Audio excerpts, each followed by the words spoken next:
Error analysis पढ़ते हैं आज।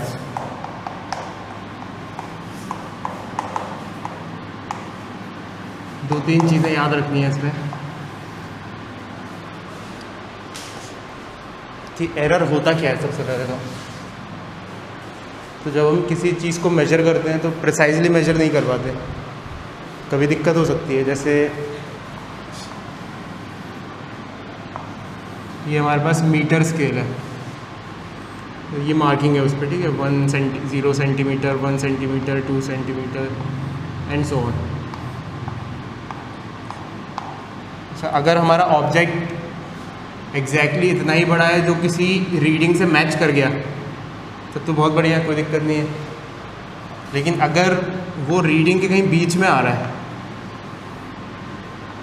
तब हम क्या करेंगे, है ना। तो कोई कह सकता है कि 4.5 होगा, लेकिन कोई श्योर नहीं है कि 4.5 होगा कि ज़्यादा होगा या कम होगा। अंदाजे से ही बहुत बता सकते हैं, बस 4 और 5 के बीच में बोल सकते हैं। तो हर स्केल का या हर मेजरिंग डिवाइस का एक लीस्ट काउंट होता है।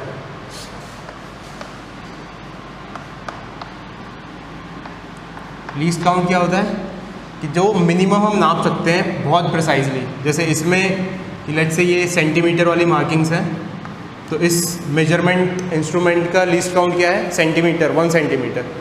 क्यों? क्योंकि हम प्रिसाइजली 1 सेंटीमीटर ही नाप सकते हैं, ठीक है। अच्छा, तो कितना एरर हो सकता है मेजरमेंट में? मेजरमेंट में एरर इसमें 1 सेंटीमीटर हो सकता है ना। तो अगर कोई कहे कि इस डिवाइस के लिए, for this device, for this measuring device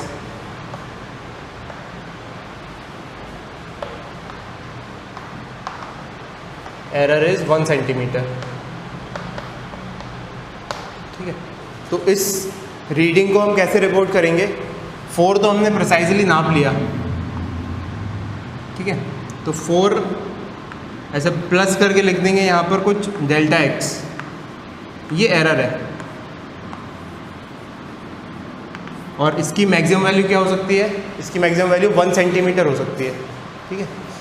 तो ये maximum error can be 1 centimetre.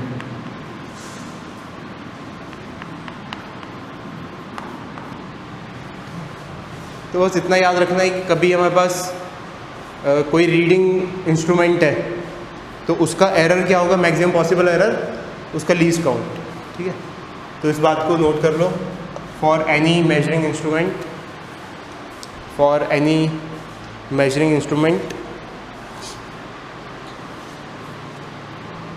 for any measuring instrument,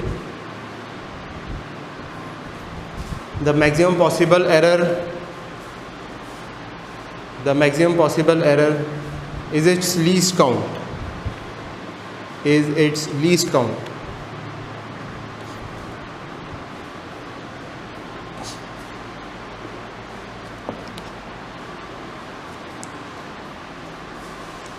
तो हमारा जो एक स्टैंडर्ड स्केल आता है उसमें लीस्ट काउंट क्या होता है? वो जो स्केल रहता है ना 1 मिलीमीटर, उसमें 1 मिलीमीटर की मार्किंग रहती है।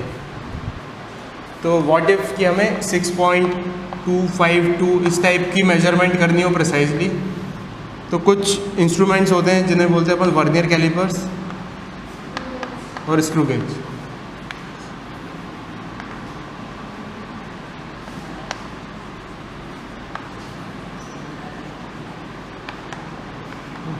तो वर्नियर कैलिपर से भी प्रिसाइज होता है स्क्रू गेज। यहाँ तक मेजर कर सकते हैं हम वर्नियर कैलिपर से, और 3 डेसिमल पॉइंट्स तक कर सकते हैं स्क्रू गेज से। तो ये एक्सपेरिमेंट तुम्हें अपने स्कूल में करने पड़ेंगे। तो अच्छा जी, तो बस अभी इतना याद रखो।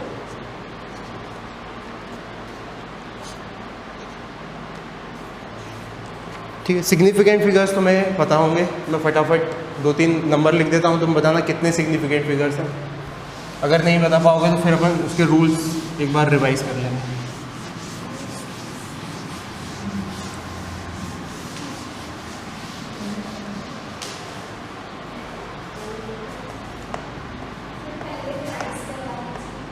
इसके थ्रू रिवाइज कर लेते हैं, है ना। सारे मैं रूल्स इसी के थ्रू रिवाइज करवा दूँगा।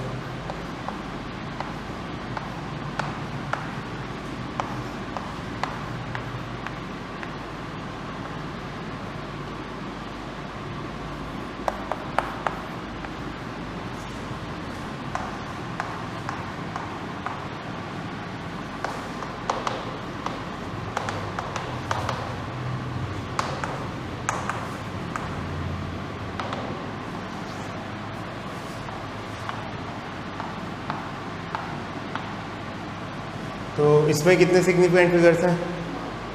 कितने? 1 नहीं है इसमें 4 सिग्निफिकेंट फिगर्स हैं।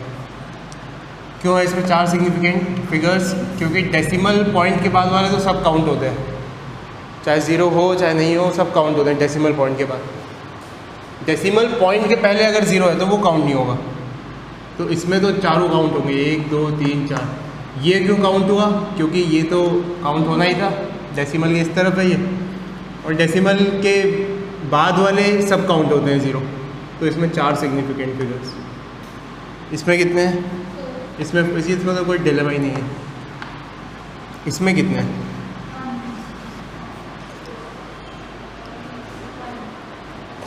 1 या 4? एक बार चेक कर लेते हैं।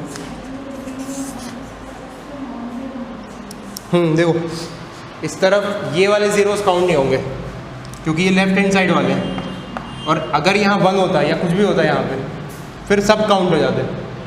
ये वाला क्यों नहीं काउंट हो रहा है? क्योंकि अब कोई नंबर ही नहीं है यहाँ पे। This can be represented with this 8 × 10⁻⁴। 1 2 3 4। तो अगर इस तरीके से रिप्रेजेंट कर दिया हमने तो 10⁴ में कुछ भी काउंट नहीं होता। इसको ऐसे नहीं कर सकते थे, है ना?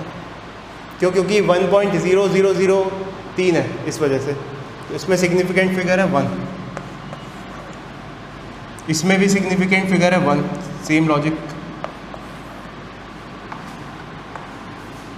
इसमें कितने? इसमें कोई डेसिमल पॉइंट नहीं है तो बस एक ही काउंट होगा। डेसिमल पॉइंट आता तब फिर कुछ दिमाग लगाना पड़ता है।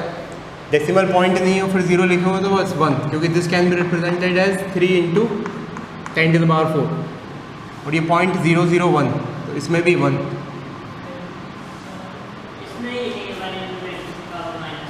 किसमें? हाँ, इसको भी लिख सकते हैं 1 × 10⁻⁴। तो जैसे ये लिखा 10 की पावर जो भी है उसको काउंट नहीं करते सिग्निफिकेंट में, बस इसको कर लेते। तो ये होगा। तो थोड़ा सा इलॉजिकल लगता है ये कि ये क्या है, 1.0001 को 1 क्यों नहीं लिख सकते? तो एक्चुअली वो हमें इन्फॉर्मेशन दे रहा है कि यहाँ पर प्रिसिशन ज़्यादा है। जैसे मान लो तुम्हारे पास एक तुम दुकान पे गए और वहाँ पे वेइंग मशीन रखी हुई है, बस एक ही डिजिट आ सकता है किलो का। इसमें हम शक्कर डाल रहे हैं, तो जब तक 1 नहीं हो जाता तब तक 0 ही रहेगा काउंटर। फिर थोड़े और डाल दी तो फिर 1 हो जाएगा काउंटर, फिर 2 हो जाएगा, 2.5 में भी 2 ही रहेगा वो। बट अगर मान लो कोई ऐसी मशीन है जिसमें प्रेसिजन इतना है 0.00 3 डेसिमल पॉइंट तक, तो जैसे हम शक्कर डालते जाएंगे ये थोड़ा सा बढ़ता जाएगा।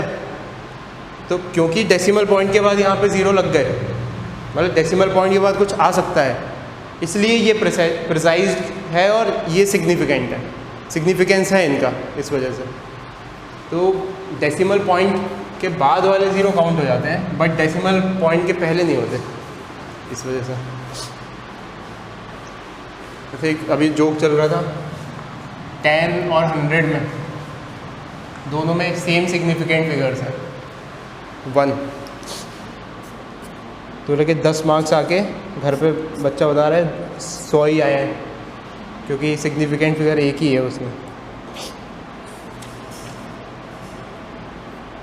ठीक है, इसका मैं तुम्हें एक होमवर्क अभी नोट करवा देता हूँ जो तुमने बाद में सॉल्व करना, तो एक कल पता चल जाएगा अपन को, प्रैक्टिस हो जाएगी कि सही है कि नहीं। तो लिखो होमवर्क 4.080 0.079 0.079 950 950 950 10.00 10.00 4.07080 4.07080 और 7.090 7.090 इंटू 10⁵ इंटू 10⁵। इसको होमवर्क में करना, बॉक्स बना लो। अच्छा, ये तो हो गए सिग्निफिकेंट फिगर्स कितने ये आइडेंटिफाई करना। राउंड ऑफ करना पड़ता है हमें, राउंडिंग ऑफ कैसे करके कैसे लिखें। तो राउंडिंग ऑफ के कुछ रूल्स होते हैं।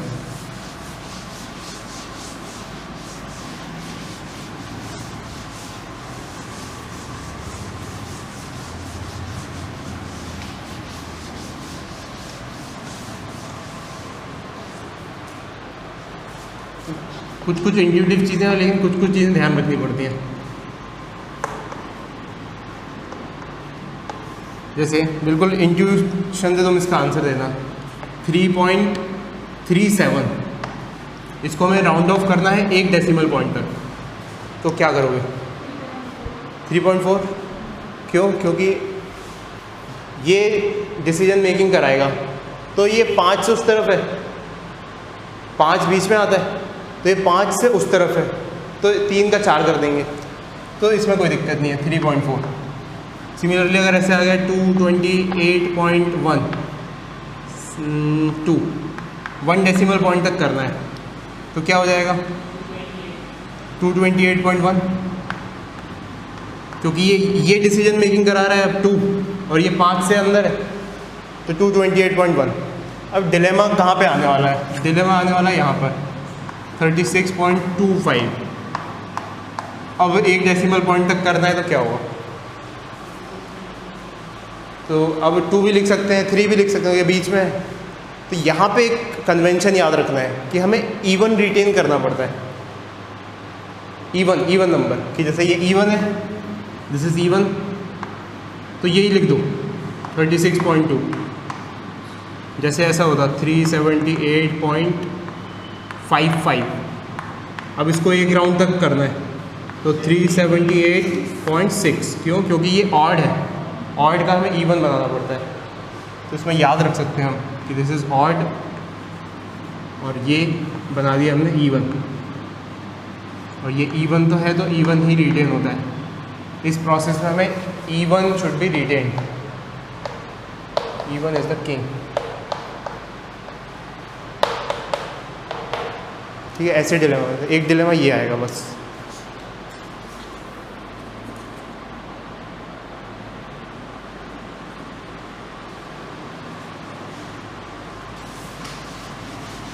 तो इसमें भी एक होमवर्क नोट करो, round off the following numbers into 3 significant figures.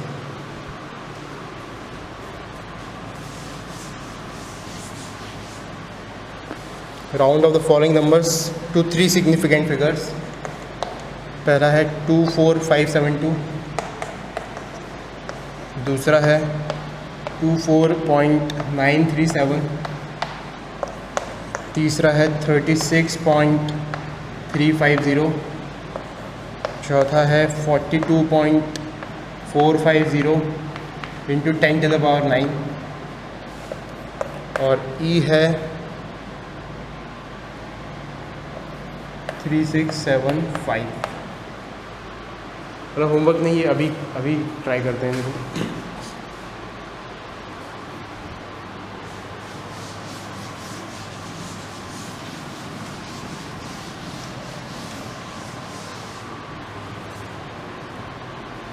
तो इनको 3 सिग्निफिकेंट डिजिट्स तक करना है।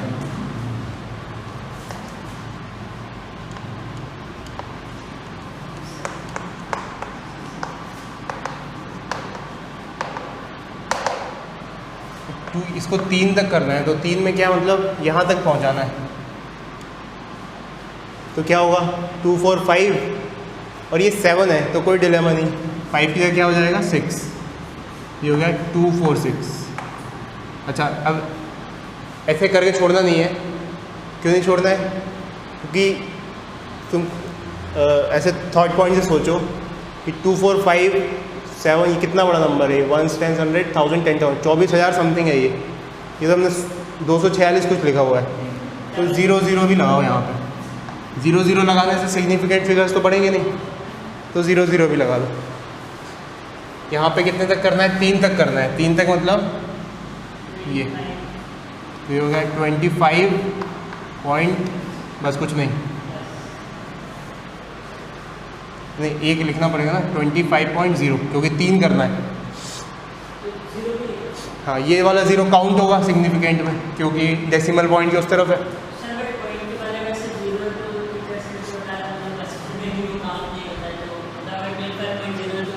देखो वही तो मैं समझाने की कोशिश कर रहा हूँ। देखो अगर तुम्हारे पास मशीन है एक जिसमें एक ही डिजिट आता है, कोई डेसिमल पॉइंट नहीं है जिसमें, और एक दूसरी मशीन है जिसमें डेसिमल पॉइंट एक से ज़्यादा है।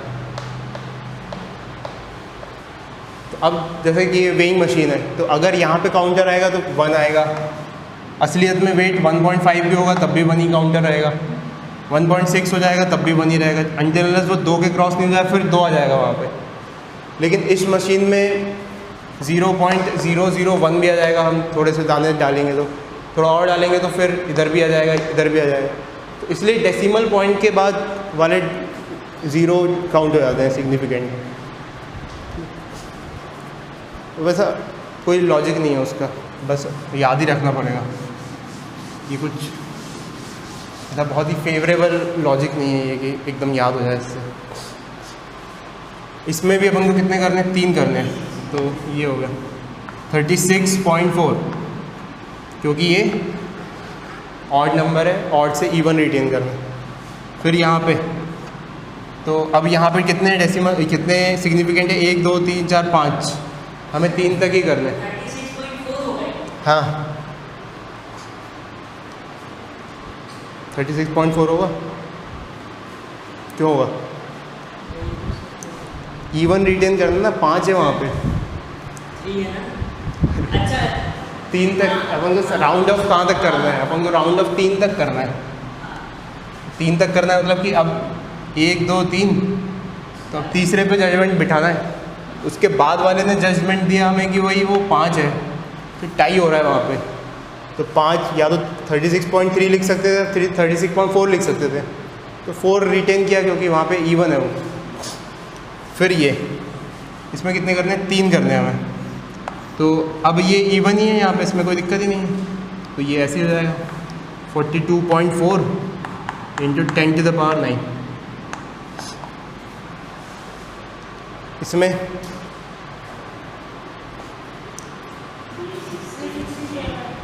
367 8 हो जाएगा ये, तो 368। बस इतना लिख के नहीं छोड़ेंगे, एक 0 भी लगा देंगे, क्योंकि 0 काउंट नहीं होगा ये वाला, डेसिमल पॉइंट नहीं है इस वजह से।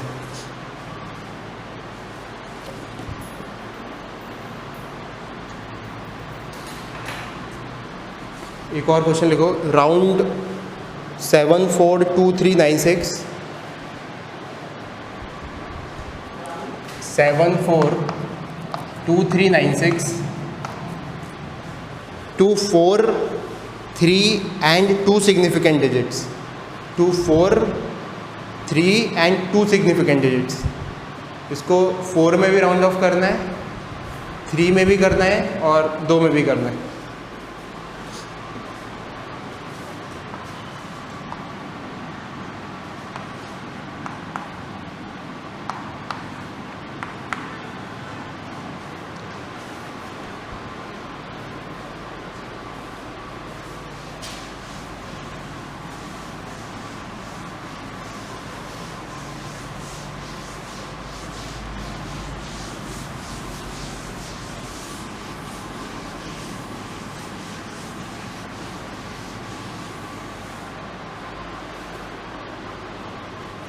तो 4 में करेंगे तब क्या होगा?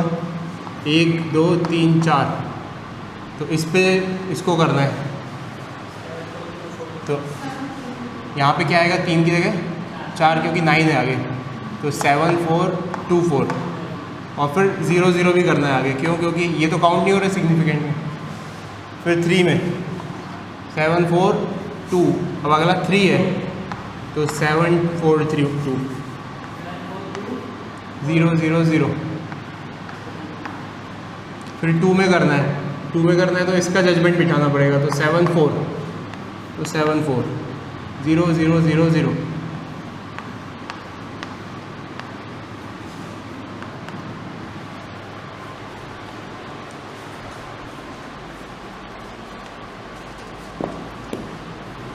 सिग्निफिकेंट फिगर्स में थोड़ा तुम सॉल्व करना, एनसीईआरटी में क्वेश्चंस दिए हुए हैं।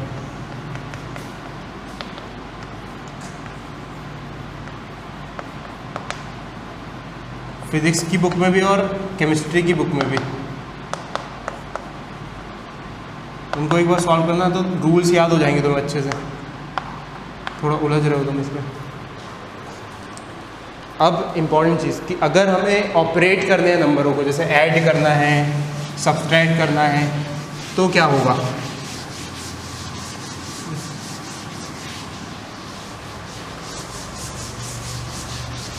तो नेक्स्ट टॉपिक लिखो, rules on algebraic operation with significant figures.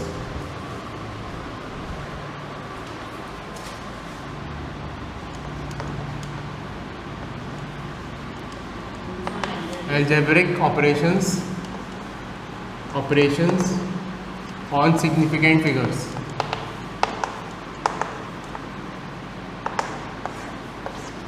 सबसे पहले लिखो एडिशन या सब्सट्रैक्शन।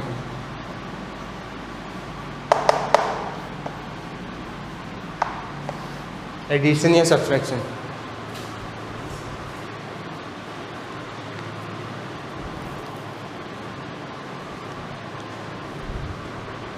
तो उसमें लिखो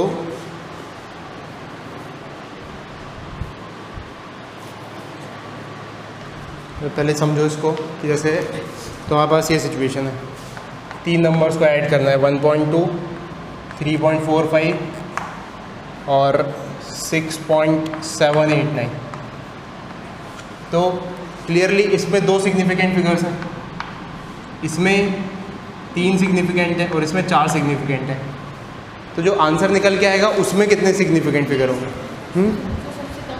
जो सबसे कम होंगे। सबसे कम मतलब डेसिमल पॉइंट के बाद सबसे कम, ठीक है। तो प्रोसेस में क्या करो, सबसे पहले इसको भूल जाओ, सब कुछ भी जो भी है, सिंपली जो हम एडिशन करते हैं वैसे एडिशन कर दो। तो तुमने एडिशन कर दिया 9, फिर यहाँ पे 5 और 8 13, और ये 3 एक साथ 14, और 1 2 3 5 और 6 11, ठीक है। तो अब क्या करना है, अब इस वाले में डेसिमल पॉइंट के बाद 1 था, इस वाले में डेसिमल पॉइंट के बाद 1 था, इस वाले में इस वाले में डेसिमल पॉइंट के बाद 2 थे, इसमें 3 थे। तो सबसे कम किस में थे? सबसे कम थे इसमें। तो 1 ही रिटेन करेंगे हम डेसिमल पॉइंट के बाद। तो इसका आंसर क्या होगा? राउंड ऑफ करना पड़ेगा हमें इस तक, तो इसका आंसर होगा 11.4, क्योंकि ये 3 है। तो ओवरऑल 3 सिग्निफिकेंट फिगर्स हैं, लेकिन डेसिमल पॉइंट के बाद 1 ही है ना। इसको लिखो ज़रा।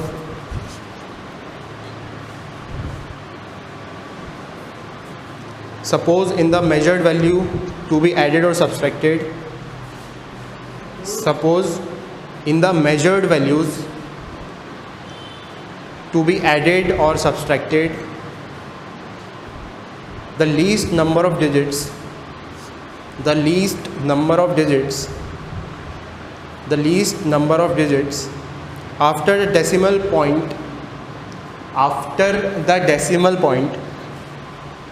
after the decimal point is n.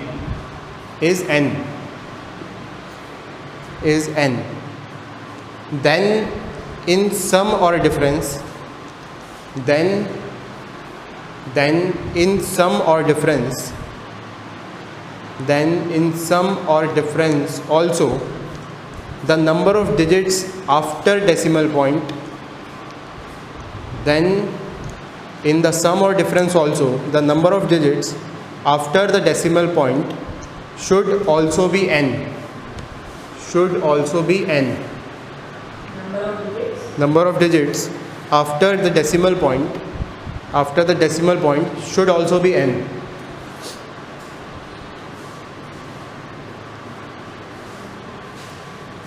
तो इसमें जहाँ पे तुमने लिखा हुआ है आफ्टर द डेसिमल पॉइंट, उसको अंडरलाइन करो, वही सबसे इम्पॉर्टेंट है याद रखने के लिए, कि हमें केवल डेसिमल पॉइंट के बाद वाली चीज़ों पे ही ध्यान देना है। जैसे अगर तुम्हारे सामने ऐसे आ जाए 238.5 और 1.00006, तो इसको ऐड करना है, ठीक है।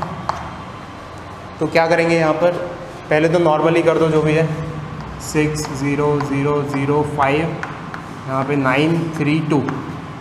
अब डेसिमल पॉइंट के बाद इसमें 1 है और इसमें 4 है, तो फाइनली कितने होने चाहिए, 1 होना चाहिए। तो इसका आंसर जो होगा वो है 239.5, ये हो। तो डेसिमल पॉइंट के बाद वाले को छेड़ना है, ठीक है। स्ट्रेस देखिए क्यों बोल रहा है डेसिमल पॉइंट के बाद, क्योंकि डिवीजन और मल्टीप्लिकेशन में ऐसा नहीं है, उसमें ओवरऑल फिगर्स देखते हैं।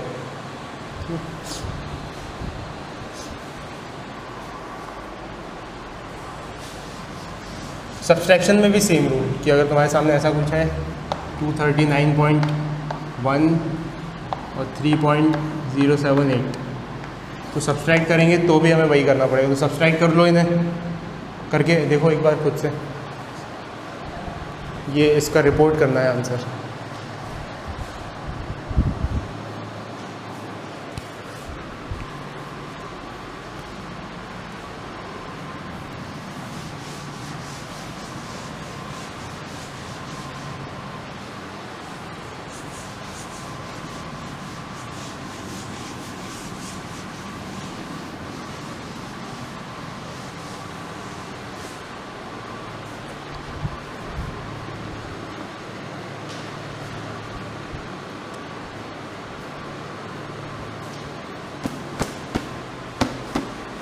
तो क्या आएगा इसमें, हो गया 2, ये 3, ये 1 में से 0 और ये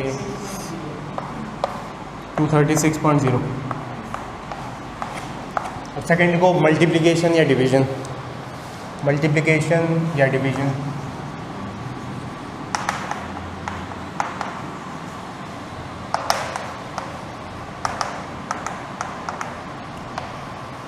तो जैसे हमारे पास ये नंबर है 36 मल्टीप्लाइड बाई 2, तो पहले नंबर में कितने सिग्निफिकेंट हैं, 2 ओवरऑल देखना है इसमें, और दूसरे में कितने हैं, 1। तो फाइनली जो निकल के आएगा उसमें 1 होना चाहिए। फाइनल डेसिमल पॉइंट के बाद या पहले कुछ नहीं कहा जा रहा है, फाइनल होना चाहिए। तो नॉर्मली मल्टीप्लाई कर लो 36 × 2 72, उसमें बस 1 होना चाहिए। तो ये तो 2 दिख रहे हैं यहाँ पे, तो इसको राउंड ऑफ करो तो क्या हो जाएगा 70। जैसे ये हो गया 1.2 × 3, 3 to the 6, 3 बन जाए 3.6। इसमें कितने हैं, 2, इसमें 1, तो कितने होने चाहिए फाइनली 1। तो आंसर हो जाएगा इसका 4। राउंड ऑफ कर दिया 1 डेसिमल पॉइंट तक। तो रूल लिखो इसका 4, अगर 4.0 लिख दिया तो फिर तो ये 0 भी काउंट हो गया, तो बस 4 इसको रिप्रेजेंट करेंगे। तो लिखो इसमें suppose in the measured value to be multiplied, suppose in the measured value to be multiplied और divided, suppose the measured value to be multiplied or divided, the least number of significant figures bn, the least number of significant figures bn, the least number of significant figures bn, then in the product or quotient, then in the product or quotient the number of significant digits should also be n. Then in the product or quotient, then in the product or quotient the number of significant digits should also be n. Then in कहाँ से multiplied or divided the least number of significant digits be n, अगर n है, then in the product or quotient the number of significant digits should also be n. The number of significant digits should also be n.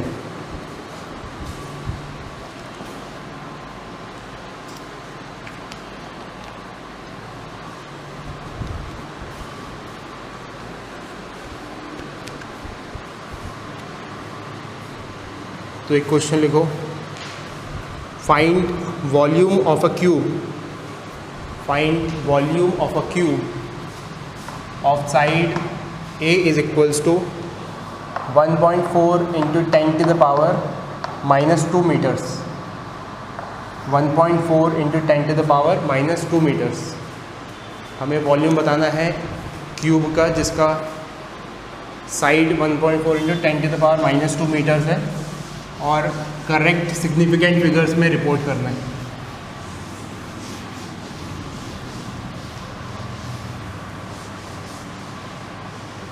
तो volume होता है a cube, volume is a cube of the cube. इसका मतलब इस चीज़ को 3 बार multiply करना है। कितने सिग्निफिकेंट फिगर्स हैं इसमें? इसमें 2 सिग्निफिकेंट फिगर्स हैं, तो जो आंसर आएगा वो भी 2 सिग्निफिकेंट फिगर्स में आएगा। बस शुरू हो जाओ। 1.4 इंटू 1.4, 14 का स्क्वायर क्या होता है? 196, 196। तो ये हो गया हमारे पास यहाँ पर। अब 1.4 एक और बार करना है क्योंकि क्यूब है, तो अब शुरू होगा धीरे धीरे। 4 6 24, 4 9 36, 37 38, 4 1 4 7, 196। 4 8 and 6 14, 10 17 और ये 2, तो 2744 आ गया। डेसिमल पॉइंट 3 पे लगेंगे, 1 2 3 1 2 3। तो अब ये आ रहा है सॉल्व करके 2.744।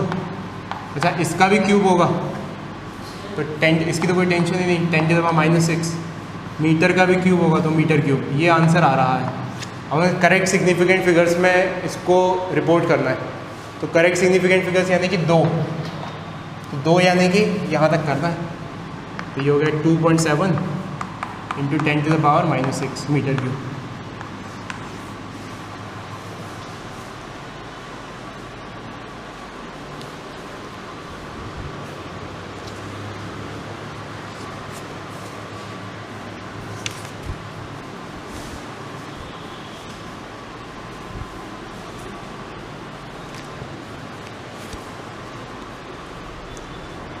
तो कुछ होमवर्क क्वेश्चन लिखो।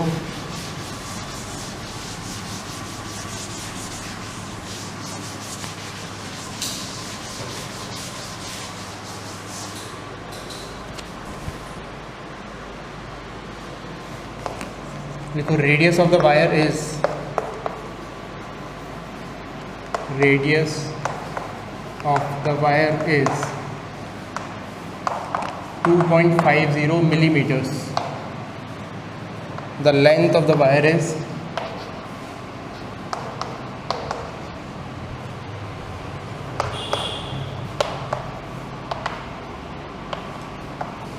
the length of the wire is 50.0 centimeter. If mass of wire, if mass of the wire was measured as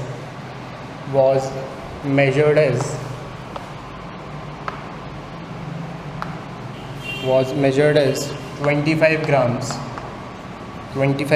then find the density of wire,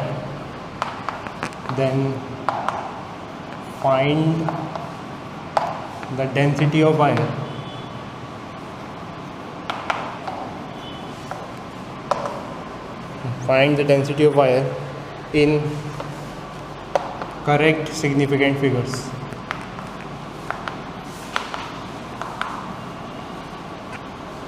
पाई की वैल्यू एग्जैक्टली 3.14 लेनी है, ऐसा दिया हुआ है क्वेश्चन में। नहीं तो उसमें तो इनफाइनाइट सिग्निफिकेंट फिगर्स आ जाएंगे अगर एक्चुअल वैल्यूज़ पे जाएंगे तो।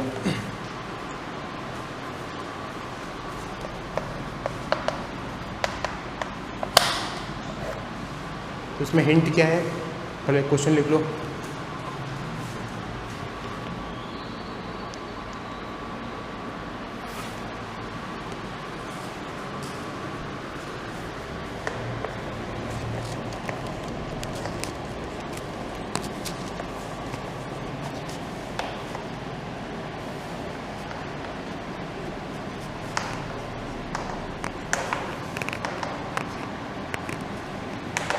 नेक्स्ट क्वेश्चन भी है, round off the following to the कर appropriate accurate significant figures.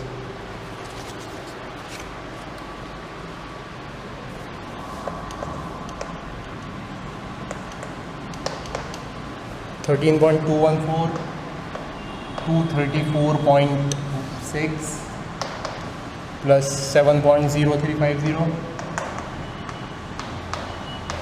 plus 6.38.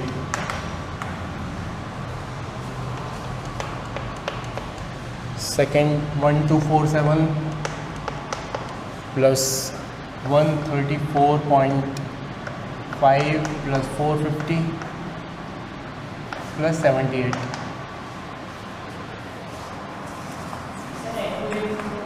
मतलब कि सिग्निफिकेंट फिगर तक लिख दो करेक्टली, ऐड करके एडिशन वाला रूल लगा लो सिग्निफिकेंट फिगर का। फिर तीसरा 16 पॉइंट, ये सब प्रैक्टिस के लिए है ना, ताकि बस तुम्हारा हाथ खुल जाए। 0.217, और इसको कैलकुलेटर से मत करना है ना, थोड़ा एक्यूरेसी अपन को बढ़ाना है अपनी स्पीड। 0.00435 इंटू 4.6।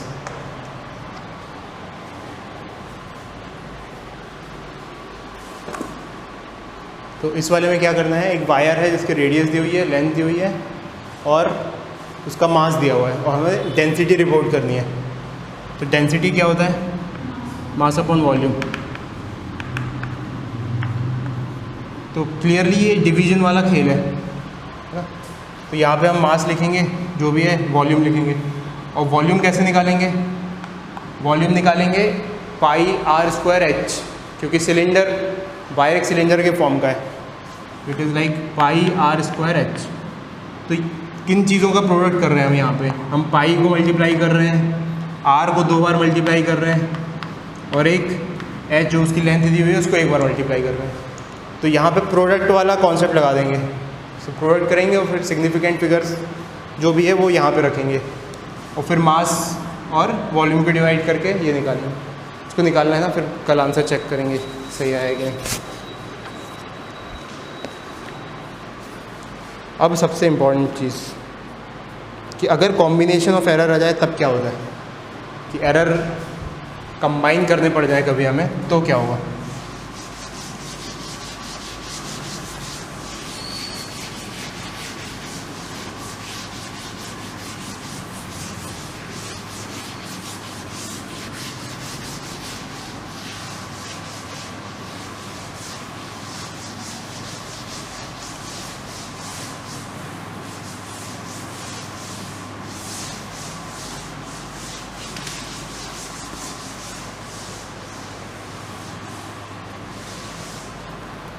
तो सबसे पहले जैसे अगर तुम्हारे सामने ऐसा लिखा हुआ है 3 ± 0.1 मीटर्स,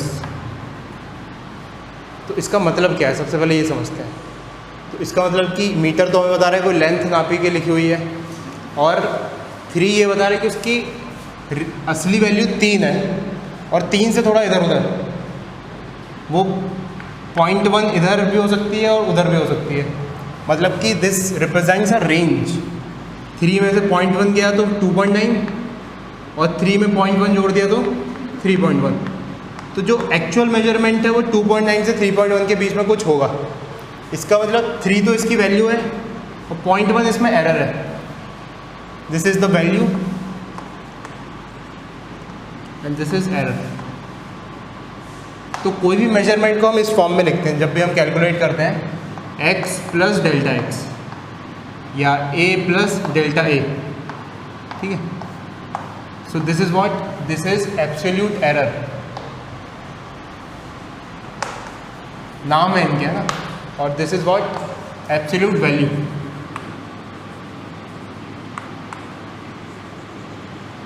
एक टर्म बहुत इंपॉर्टेंट होती है, वो कहलाती है रिलेटिव एरर।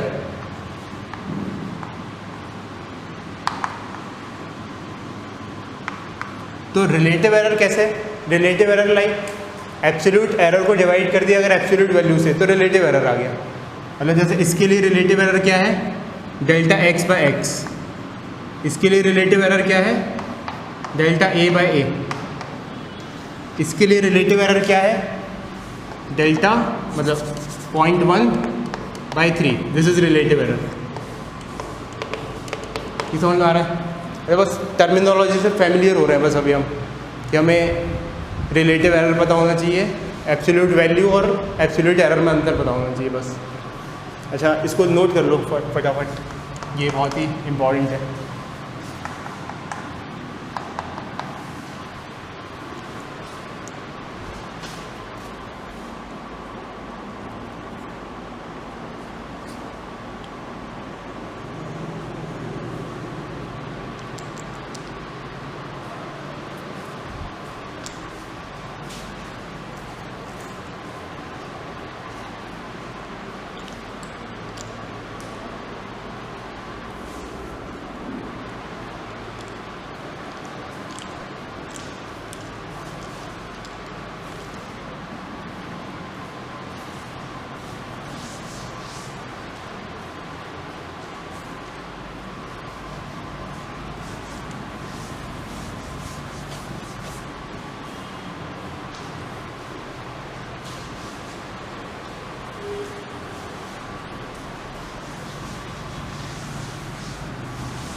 तो एक छोटा सा एग्जांपल लेते हैं कि हमारे पास जैसे कैसे ये आया, कैसे मतलब लिखेंगे कैसे। अगर हमारे पास डेटा दिया हुआ है तो लेट्स से हमने कोई मेजरमेंट किया और हमारे पास कुछ ऐसी रीडिंग आई 3, 3.1, कुछ सिंपल रीडिंग ले लेते हैं 3, 4, 5, 7, 8, ठीक है।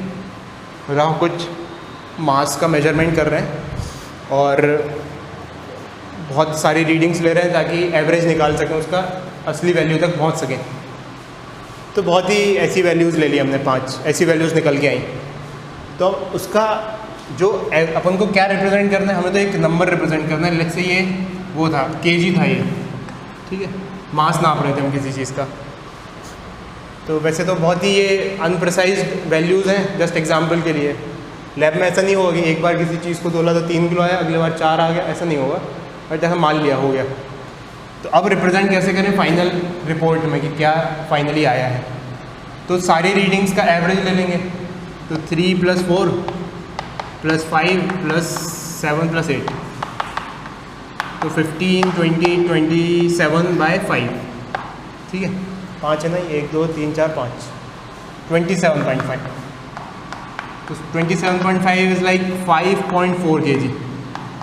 इसका मतलब इनका जो सब एवरेज निकल के आ रहा है वो 5.4 kg है। तो मतलब ये वाली वैल्यू हमें पता चल गई, this is 5.4 kg, absolute value पता चल चुकी है।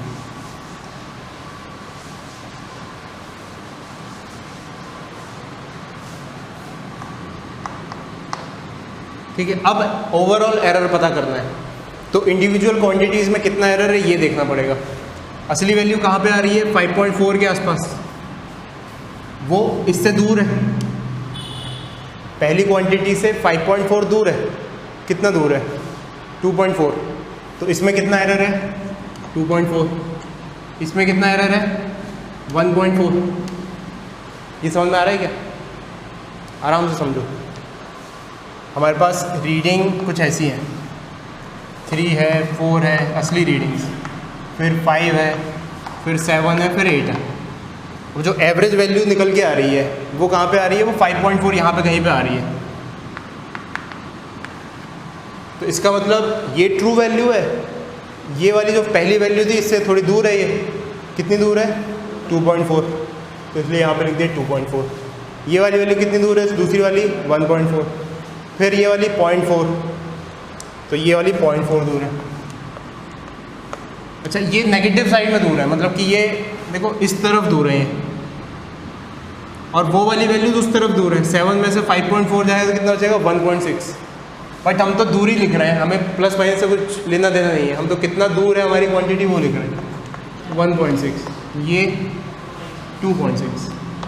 तो ये रिस्पेक्टिव सभी रीडिंग्स के एरर्स आ गए हमारे पास। और इसको कह सकते हैं डेल्टा x1, इसको कह सकते हैं डेल्टा x2, इसको डेल्टा x3, डेल्टा x4 और ये डेल्टा x5, ठीक है।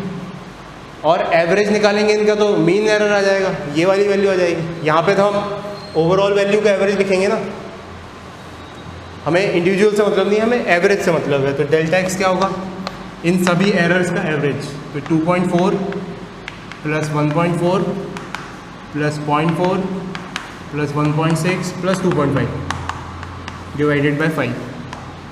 इसको कर देंगे 5 और 6 11, 11 और 4 15, 15 और 4 19 और 3 23, फिर 2 2 4 5 6 7 8, 8.3 बाई 5। इसको सॉल्व किया, इसको सॉल्व किया तो 5 में 5 5 6 30, फिर 3 1.66 रफली, कैलकुलेशन में भी रहा। तो ये क्या, ये वाली वैल्यू आ गई 1.66। ये समझ में आया कि हम डेटा रिप्रेजेंट कैसे करेंगे। मल्टीपल टाइम्स डेटा लेंगे, फिर उसको अरेंज कर लेंगे एक फॉर्म में। ये थोड़ा स्टैटिस्टिक्स टाइप है, ये स्टैटिस्टिकली कर रहे हैं हम कि सबका एवरेज ले लिया तो मीन वैल्यू आ गई, और फिर एवरेज भी ले लिया एरर्स का तो एवरेज एरर भी आ गया सब में, और फिर फाइनली ये रिपोर्ट कर दिया। जो फाइनल पेज रहेगा कि हमारी फाइंडिंग ये है, फाइनल जो कॉलम रहेगा उसमें ये लिखेंगे हम 5.4 प्लस माइनस। अच्छा, ये मैं माइनस लिखना भूल गया हूँ पिछले वाले में, ये माइनस भी होना चाहिए। एरर में प्लस भी हो सकता है, माइनस भी हो सकता है ना, तो उसको माइनस भी कर लेना। तो इसको नोट करो एग्जाम्पल को।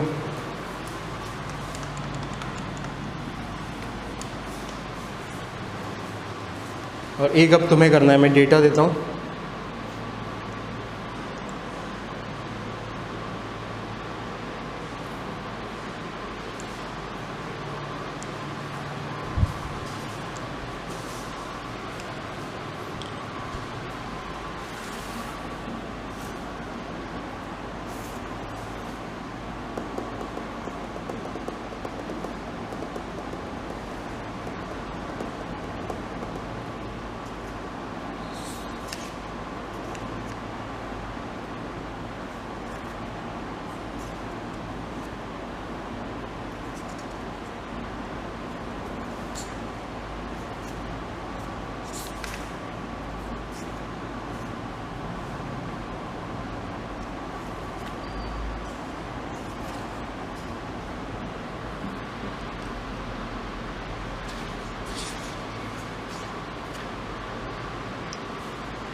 Readings of the diameter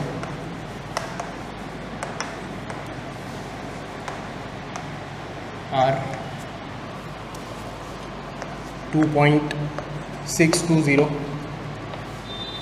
2.625, 2.630, 2.628 and 2.626। ये सब सेंटीमीटर्स में है। तो हमें बताना है what is mean value of diameter.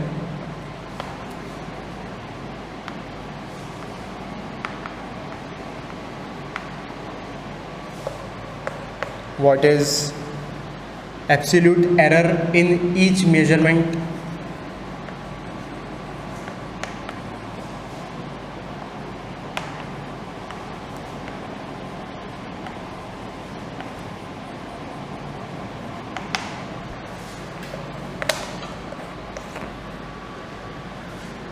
फिर मीन एब्सोल्यूट एरर,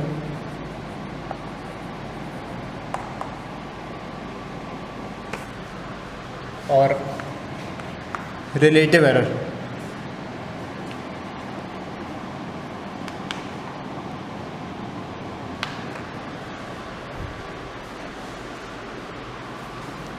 इसको नोट करो, ये तुम्हें खुद से करना है।